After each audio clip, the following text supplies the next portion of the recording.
En gros, j'ai perdu presque 15 kilos, je pense, en 2 mois. Je ne mangeais plus, en fait. C'est vraiment une catastrophe. Une catastrophe, mais moi, je me sentais... plus j'étais mince, plus je me sentais revivre. Je sais pas comment vous expliquer, alors que c'est complètement l'inverse, parce que au plus tu perds de poids, au plus tu te rapproches de la mort, parce que à tout moment, bref. Salut tout le monde, je suis contente de vous retrouver aujourd'hui dans une nouvelle vidéo où on va se parler rapport au corps. Cette vidéo fait un peu suite à plein de trucs, un gros bazar dans ma vie qui fait que j'ai envie de vous parler et de continuer surtout à aborder des sujets toujours plus en transparence, etc. Vous savez, si vous me suivez sur la chaîne depuis un moment, que toute ma vie, c'est parler de trucs genre ancré profondément dans la réalité mais dont personne parle parce que c'est gênant, c'est tabou, c'est X ou Y. Moi j'aime ça, j'aime bien. Donc on va se parler aujourd'hui du rapport au corps et je vais vous parler de mon expérience, de ce qui s'est passé pour moi, de où j'en suis aujourd'hui, de comment je vois les choses, etc. Cette vidéo c'est un peu une introspection mais publique sur le sujet pour justement moi-même m'aider à me structurer et vous aider si jamais vous regardez cette vidéo. Je sais, on vit dans un monde rempli de complexes parce qu'on s'en crée au quotidien, parce que la société nous en crée aussi. Que tu sois une meuf, un mec, que tu trouves trop grand, trop grande, bon ça fonctionne pour les deux, t'as compris, trop petit, trop petite, trop ronde, trop maigre, trop élancée, avec trop de seins, pas assez. On a tous 1 million de complexes. Je vous avais fait une vidéo où je vous avais parlé de mes complexes, où je vous les avais montré. Je vous invite à la regarder ici, je sais pas si vous l'avez vu, parce que peut-être que vous débarquez sur la chaîne. Si jamais c'est le cas, je vous invite à vous abonner à cette chaîne. C'est gratuit, ça coûte rien, ça me fait plaisir et ça vous permettra de me soutenir si vous voulez voir d'autres vidéos dans le genre ou pas, si vous avez envie de voir tout ce que je fais par ailleurs. Et n'hésitez pas aussi à me rejoindre sur Instagram, c'est SoGirly, c'est exactement comme le nom de la chaîne. Pour que vous puissiez comprendre moi, ma réflexion, etc., j'ai envie de vous partager mon histoire et aussi parce que j'ai l'impression que sur les réseaux sociaux, et je vous en parlais à la fin, sur les réseaux sociaux, on montre beaucoup de belles choses, tout est bien, tout est parfait, encore mieux que dans la réalité, des trucs que t'as jamais vu de ta life et que tu verras d'ailleurs jamais parce que ça n'existe pas. Donc moi, je vais vous partager mon histoire avec ce rapport au corps, avec mon corps, avec ce qui s'est passé, comment je me sens, voilà, et les différentes phases que j'ai vécues. Je sais pas quelle taille à travers la caméra vous avez l'impression que j'ai. Je sais que sur Instagram vous êtes souvent hyper nombreuses à me dire que j'ai l'air toute petite sur mes photos et tout. Je sais pas pourquoi. Mais pas du tout. Enfin je crois que je suis plutôt très grande. Enfin grande pour une fille. Je fais 1m74. Donc oui je suis plutôt sur la moyenne haute. Et j'ai du coup été développée très vite, très tôt. Genre j'étais le genre de meuf en CE2, t'avais l'impression que j'étais en 4ème. Tu vois ce que je veux dire? Genre on m'a toujours dit ah tu fais beaucoup plus vieille. D'ailleurs j'avais sauté 2 classes. Donc j'ai pas vous refaire le topo mais je vous invite à aller regarder la vidéo sur mon parcours scolaire. J'avais 2 ans d'avance à l'école et globalement je me fondais plutôt très bien dans la masse et encore là on arrivait à me dire que je faisais plus vieille que les gens avec qui j'étais qui étaient déjà plus vieux. Je sais pas si t'as compris. Bref, donc on m'a toujours dit que j'avais l'air beaucoup plus âgée que mon âge par rapport à mon physique. J'ai une poitrine qui s'est développée très tôt. Je me rappelle, j'étais genre en CE2. Je lui avais dit à ma mère que je me sentais super mal parce que j'avais mal à la poitrine. Enfin, je me sentais mal d'ici. Enfin, j'avais ça me piquait, ça me faisait mal, tu vois. Et j'avais dit à ma mère que je voulais aller voir le médecin parce que j'avais peur d'avoir des trucs qui n'allaient pas, quoi. Et en gros, on va voir le médecin et le médecin dit juste, meuf, en fait, tes seins sont en train de pousser un peu plus tôt que la normale, mais c'est juste ça qui pousse. J'étais genre, mais j'ai 7 ans, enfin, qu'est-ce que tu me racontes? Et donc, genre en CM2, j'étais déjà à mettre des brassières et ce genre de trucs. J'ai eu mes règles très tôt, je pense qu'à, je sais même plus quel âge j'avais, mais quelque chose comme, j'étais en 5ème, j'avais 10-11 ans, j'ai eu mes règles. Je pense que c'est relativement tôt pour une fille, je sais pas quelle est votre expérience, si vous êtes une nana ou pas.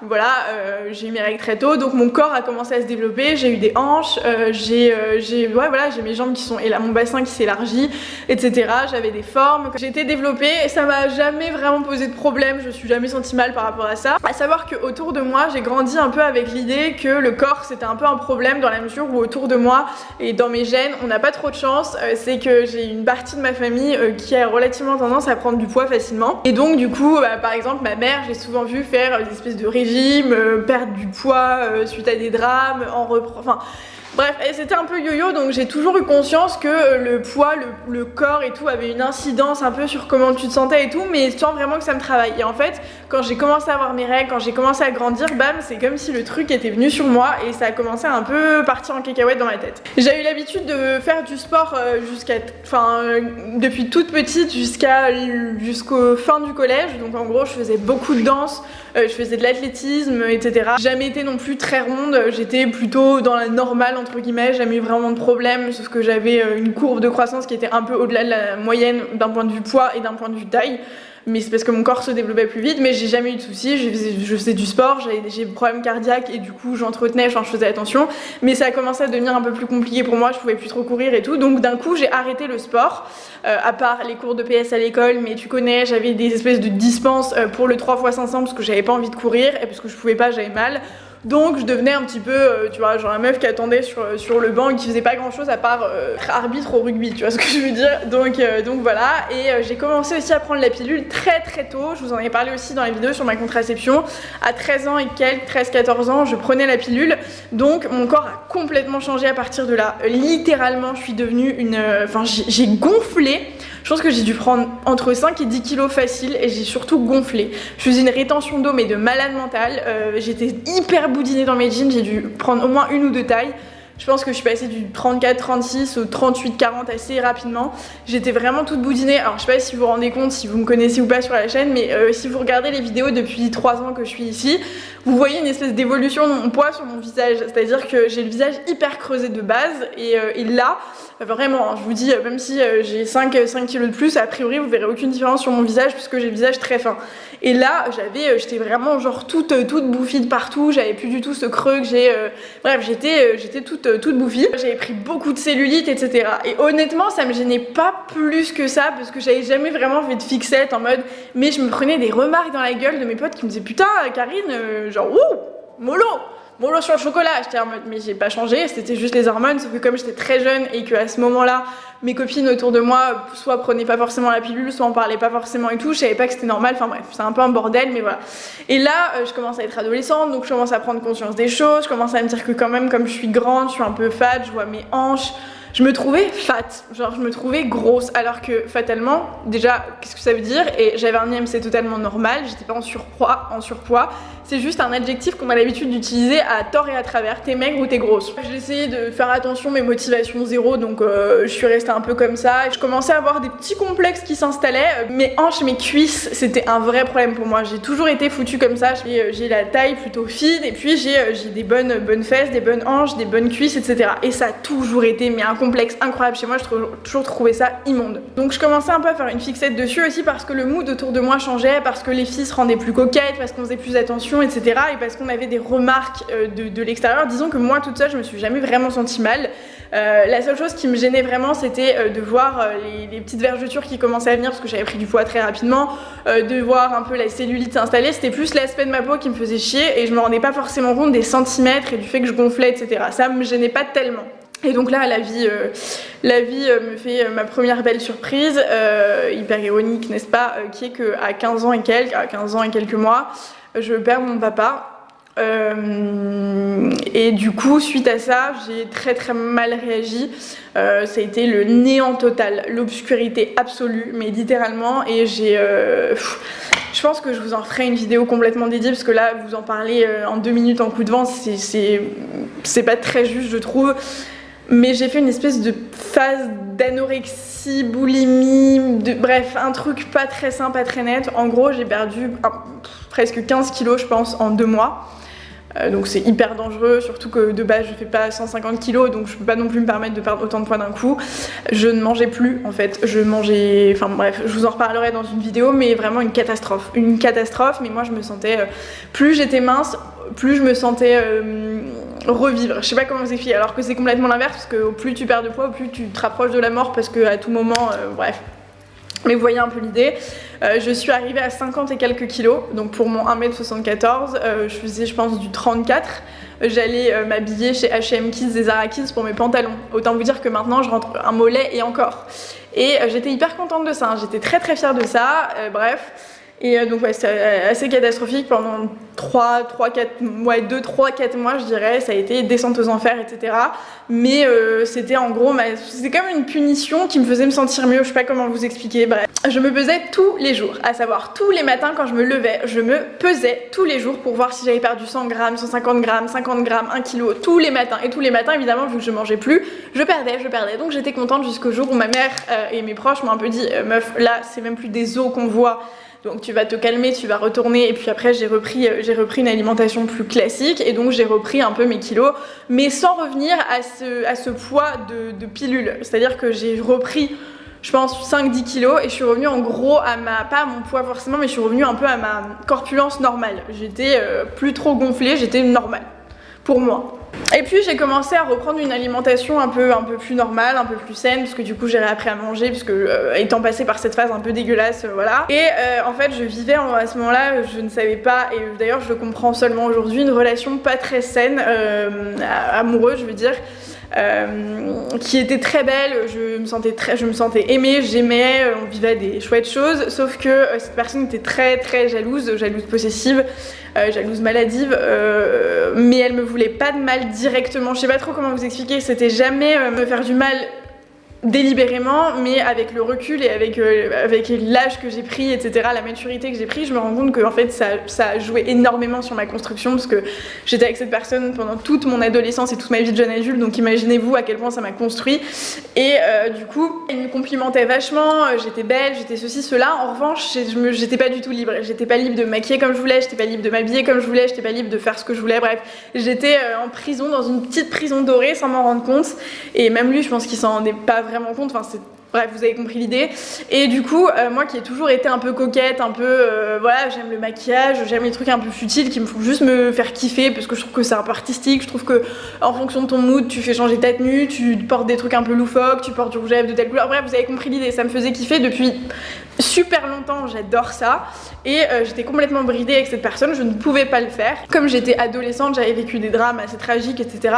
Je me rattachais vachement à lui et donc j'avais l'impression que tout ce qu'il me disait était vrai et tout, et donc j'ai complètement perdu ma liberté, complètement perdu l'envie de tout. Et même s'il me disait que j'étais belle, comme j'avais plus le droit moi de me sentir belle comme je voulais, parce que moi je voulais me sentir belle avec mon rouge à lèvres préféré, avec mon ceci cela, et que mes petits plaisirs j'avais pas le droit de les faire, et ben j'ai commencé à me dire ah ouais, donc il a peut-être raison quand je porte ça et qu'il me dit que c'est pas approprié, c'est peut-être parce que je suis une mauvaise. Enfin, à partir de là, bon, je faisais pas vraiment attention à mon corps, parce que en même temps si je faisais trop attention à mon corps, je me serais pris des remarques en mode mais attends, pourquoi t'es obsédée par ça, tu veux plaire à qui, etc. Donc c'était, voilà, je m'en foutais, mais j'étais pas ni bien ni mal, juste j'avais pas d'avis, et puis je réfléchissais pas vraiment par moi-même à ce moment-là, donc j'étais un peu là en mode vas-y. Après je pars vivre à Bordeaux pour ma première année d'école de commerce, et là c'est la catastrophe, c'est la première fois que je vis toute seule. C'était hyper difficile pour moi toujours, parce que j'étais un peu dans cette relation un peu malsaine qui fait que je faisais pas grand chose, donc j'étais souvent enfermée chez moi, soit à bosser, soit pas faire grand chose, et donc je sortais même pas faire les cours, je faisais rien, donc je mangeais, c'est même pas que je mangeais beaucoup ou quoi que ce soit, je mangeais juste mal, j'avais une hygiène de vie mais dégueulasse, je marchais pas vraiment, je sortais pas, je prenais pas l'air, donc du coup l'activité physique elle était pas ouf.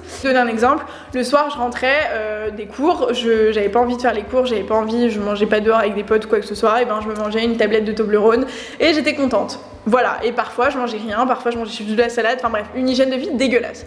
Donc j'ai vachement repris du poids à ce moment-là, en plus pendant cette année, bam, rebelote, un autre drame lié à mon copain de l'époque qui lui arrivait un truc absolument horrible, et donc ça, bref, ça a rajouté une couche.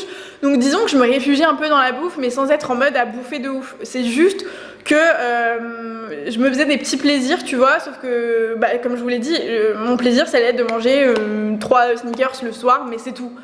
Donc c'est pas que je mangeais à outrance, c'est que je mangeais archi mal, genre ça n'avait aucun sens quoi. Et là je rentre à Paris, c'était en quoi, 2015 2016, quelque chose comme ça, et là je retourne chez ma mère et là déclic. Je commence à mon année de césure, donc je commence à aller en entreprise, à avoir un truc et tout, et là je commence à me responsabiliser, à devenir adulte en fait, et je commence à me dire meuf c'est pas possible, alors déjà commence à réfléchir par toi-même, réfléchis à ce que tu veux, comment tu te sens, parce qu'en vrai là tu t'oublies totalement, et oui parfois tu te fais des petits kiffs à te mettre du mascara sur la gueule et entre 3 pulls amples machin, mais c'est pas toi, c'est pas ce que toi tu veux, et comment tu te sens, etc. Donc je commence à un peu reprendre mes esprits et me dire ok ça j'aime pas, ça ceci, cela par moi-même.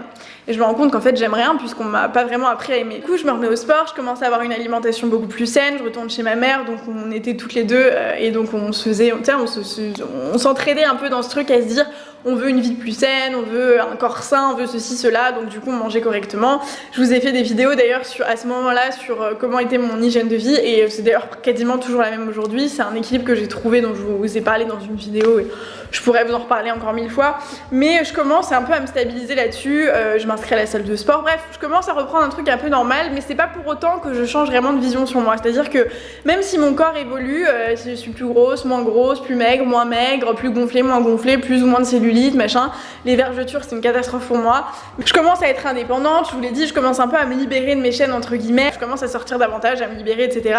Donc l'alcool, ceci, cela. Encore une fois, j'en ai déjà parlé sur ma chaîne. Et puis là, je me sépare de mon copain de l'époque et je pars à San Diego en échange. Où là, c'est la débandade, ça veut dire qu'avant de partir à San Diego, j'étais, je pense que je faisais un 38, j'étais, comme je suis aujourd'hui, un peu genre normal pour moi, pour ma corpulence, le truc habituel sans faire d'effort forcément quoi, et je pars à San Diego, je prends je pense 12-13 kilos, easy. Tu connais l'alcool à gogo, le cheat meal, matin, midi, soir, j'avais une hygiène de vie catastrophique, autant vous dire j'ai pas fait une minute de sport là-bas, je faisais que voyager, que bouffer, que boire, que sortir, mais c'était la meilleure période de ma life, c'est-à-dire que j'étais comme ça, mais je ne culpabilisais absolument pas. Je me voyais grossir, hein. Tu vois, je voyais que la jupe Urban Outfitter que j'avais achetée le premier jour quand je suis arrivée à Los Angeles versus 6 mois plus tard, quand je ne pouvais pas du tout la fermer, j'avais bien compris que j'avais grossi, mais je m'en foutais complètement parce que j'étais hyper bien dans mon esprit.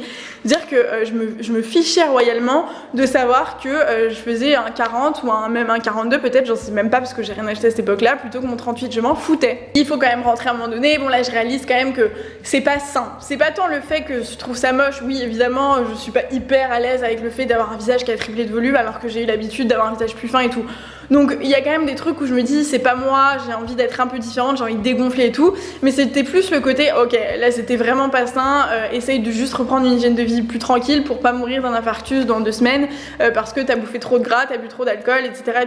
Vous voyez un peu le genre. Donc je me reprends en main et là aussi je vous en ai reparlé, je pense en quelques mois j'ai perdu tout ce que j'avais pris à San Diego. Je vous invite à aller voir la vidéo pour voir comment j'ai fait, mais jamais de frustration, jamais.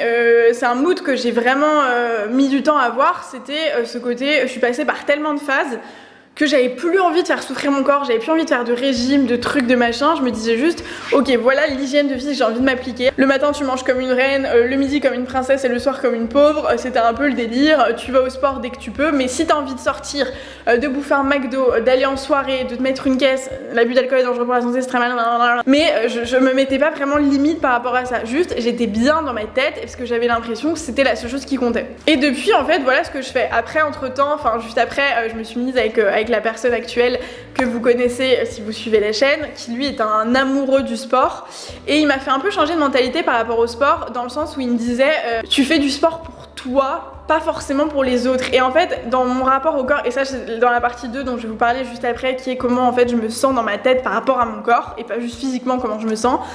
C'était un truc que j'avais pas compris. Pour moi, comme j'avais grandi dans l'idée que quelqu'un réfléchissait à ma place et qu'on contrôlait un peu ce que je faisais et tout, et que j'avais jamais réfléchi à moi, ce que j'aimais pas et tout, j'avais l'impression que c'est les autres qui décidaient un peu pour moi. Et en fait, pas du tout.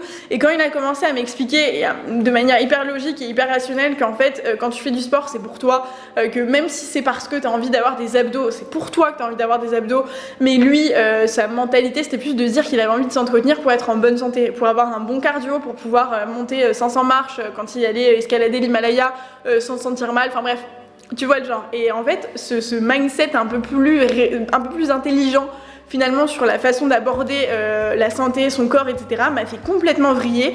J'étais en mode mais t'as grave raison, c'est aussi pour ça que j'ai arrêté de fumer, c'est aussi pour ça que plein de trucs, et sans pour autant me frustrer. Et depuis ce moment-là, je suis finalement assez stable sur ma corpulence, sur comment je suis physiquement, etc. Et finalement, comment je me sens par rapport à mon mood, parce qu'en réalité, c'est vraiment ce qui est le plus important dans tout ça, vraiment. Évidemment, sauf si vous avez des problèmes, soit de sous-nutrition, soit d'obésité, etc. Et je vous invite évidemment à aller consulter un médecin parce que ça peut être dangereux pour votre santé. Et très clairement, ne plaisante pas avec ça. Donc si c'est le cas, juste allez voir un médecin, allez consulter, faites des efforts, faites ce qu'il faut pour juste aller bien. Pensez à votre mood et à l'impact que votre tête peut avoir sur votre corps et sur l'amour que vous-même vous pouvez vous porter. En gros, avec tous ces passages au fil du temps, je suis passée par 1 million de trucs en très peu de temps finalement, et ben j'ai compris qu'en fait la seule chose qui avait changé c'était mon mood pour arriver à ce que j'avais envie d'avoir en fait. À savoir, je suis passée d'une fille très complexée, un peu mal dans sa peau, mais finalement parce qu'elle réfléchissait pas par elle-même, à une femme un peu plus assurée qui arrive à mieux s'aimer parce que juste elle a appris à le faire. Et pas parce que je suis physiquement plus jolie ou parce que je me trouve plus jolie et tout. Je vous l'ai dit, il y a des fois où j'étais beaucoup plus ronde et que j'en avais rien à faire. À l'inverse, il y a des fois où j'étais beaucoup plus mince, je me trouvais pas forcément mieux. Enfin vous voyez, en gros c'est pas l'incidence physique, tu vois, c'est pas le reflet que je vois dans le miroir qui me plaît ou qui me plaît pas, c'est juste la manière dont j'arrive à l'interpréter, tu vois. Je suis mieux entourée, je suis plus saine d'esprit, ça veut pas dire... j'essaye d'avoir une vie plus saine sans forcément me forcer à avoir une vie militaire que j'ai pas envie d'avoir. En gros, je me frustre pas, je me force à rien, etc.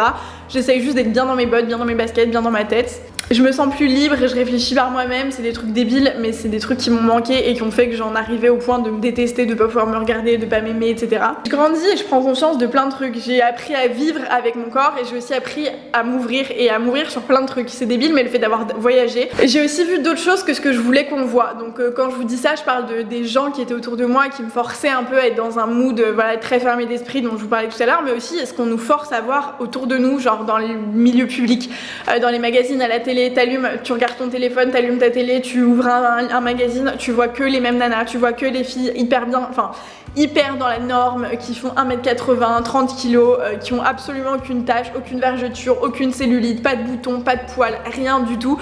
Et toi t'es là et tu te dis mais je suis pas du tout comme ça.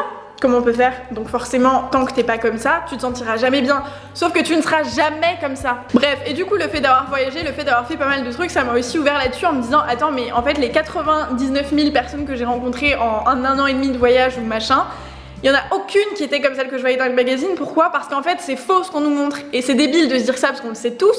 Sauf que tant qu'on n'est pas suffisamment ouvert d'esprit pour s'en rendre compte, et ben on l'accepte pas. Et du coup on a toujours cette espèce de faux objectif dans nos têtes qui est de ressembler à quelqu'un qui n'existe pas.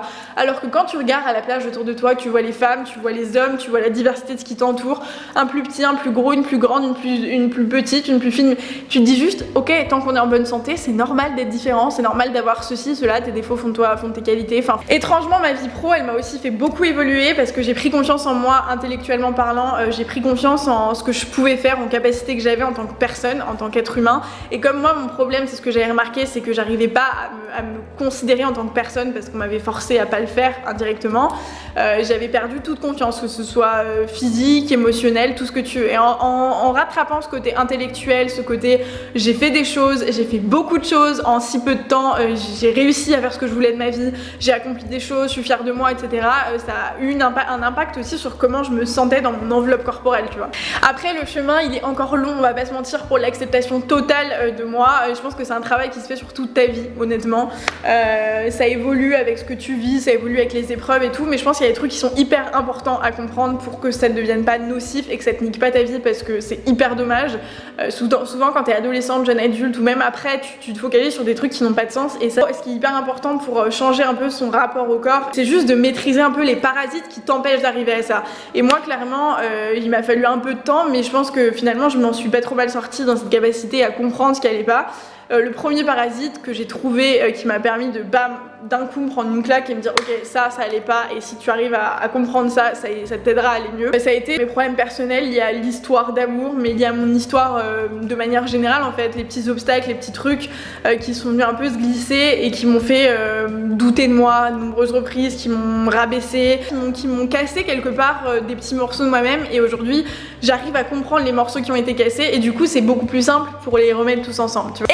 Et le deuxième truc, c'est qu'il y a un vrai parasite lié à ce que je vois autour de moi et toute la partie publique que je ne maîtrise pas. Tu allumes la télé, tu vois des fausses personnes à gogo, tu ouvres ton magazine, tu vois des fausses personnes à gogo, dans ton téléachat, tu vois que des trucs pour maigrir, que des trucs pour avoir un corps parfait. Dans les vitrines, on t'expose que des modèles d'1m75-80 qui ont un corps qui n'existe même pas.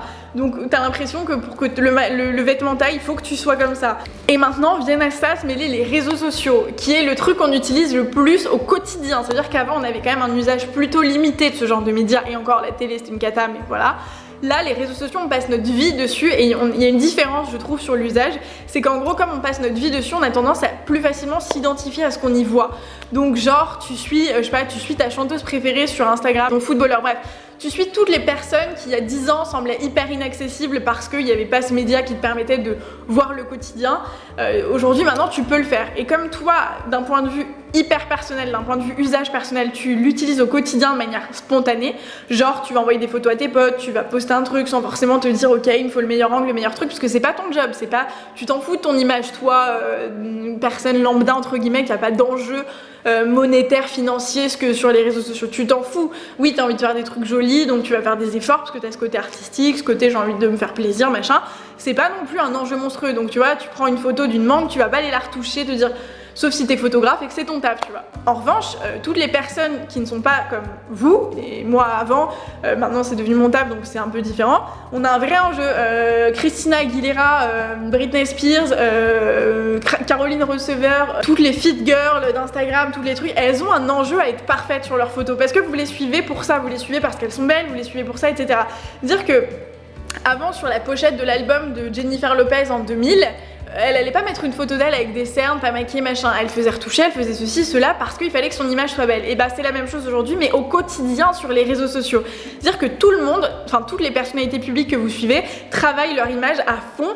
Et comme vous, c'est pas l'usage que vous en faites, vous avez l'impression que c'est quand même la réalité. Donc vous vous rendez pas forcément compte que tout est quand même retouché, embelli, etc. Au même titre que si ça avait été pour une publicité télé, une affiche publicitaire, n'importe quoi. C'est retouché à fond, à fond, à fond, à fond, et pour tout ce que vous voyez. Et puis la chirurgie esthétique est normalisée, les applications pour retoucher son corps sont normalisées et gratuites, c'est-à-dire que même toi, si c'est pas ton job, tu mets une photo en maillot de bain demain ou tu mets une photo de ton visage ou n'importe quoi, en 2 clics, sans avoir dépensé un seul centime, tu peux avoir l'air complètement différente, tu peux avoir... Bref, tu vois ce que je veux dire.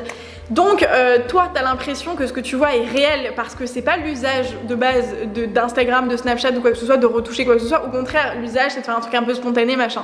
Sauf que ça a évolué, sauf que les personnes que vous suivez, c'est leur job, leur image, c'est leur taf. Comme on travaille avec des gens qui n'ont pas encore tous conscience, je parle des entreprises, qui n'ont pas encore tous conscience que c'est pas forcément plus vendeur de montrer du faux et qu'à l'inverse on est un peu en train de changer de mindset par rapport à ça, et ben du coup ils vont aller travailler avec des gens qui sont parfaits. Et tu vois, si moi par exemple, je vous donne un exemple concret, moi demain je mets une photo de moi en maillot de bain et sur ma pose je me mets assise, courbée comme ça. Et voilà, je me pose de façon à ce qu'on voit tous mes bourrelets, qu'on voit que je suis courbée, qu'on voit du gras un peu partout, qu'on voit...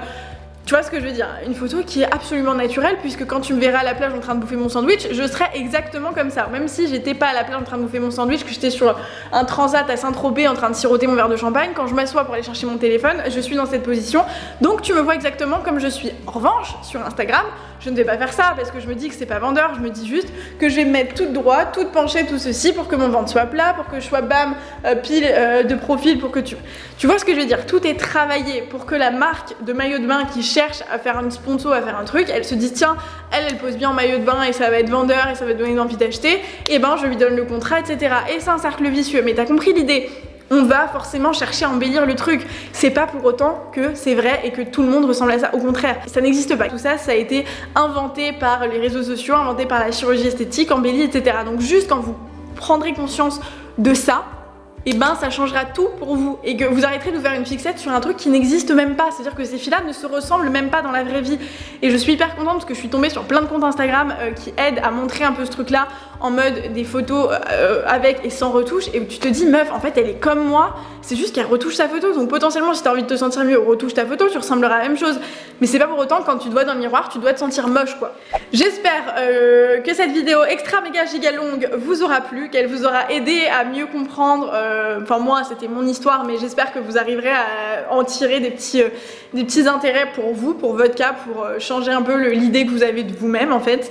Et il pourrait être bien dans votre peau, bien dans vos baskets, et pour aller mieux et arrêter de vous sentir mal. Si elle vous a aidé, n'hésitez pas à mettre un petit like. Si vous voulez voir plus de vidéos dans ce genre, n'hésitez pas aussi à me le dire. Moi je me ferai un plaisir, j'adore parler de ce genre de sujet, donc dites-moi tout ça si vous avez des idées de thématiques dans les commentaires. Je vous invite à vous abonner à la chaîne si ça n'est pas déjà fait. Je vous laisse, je vous fais plein de gros bisous, je vous retrouve dans une prochaine vidéo.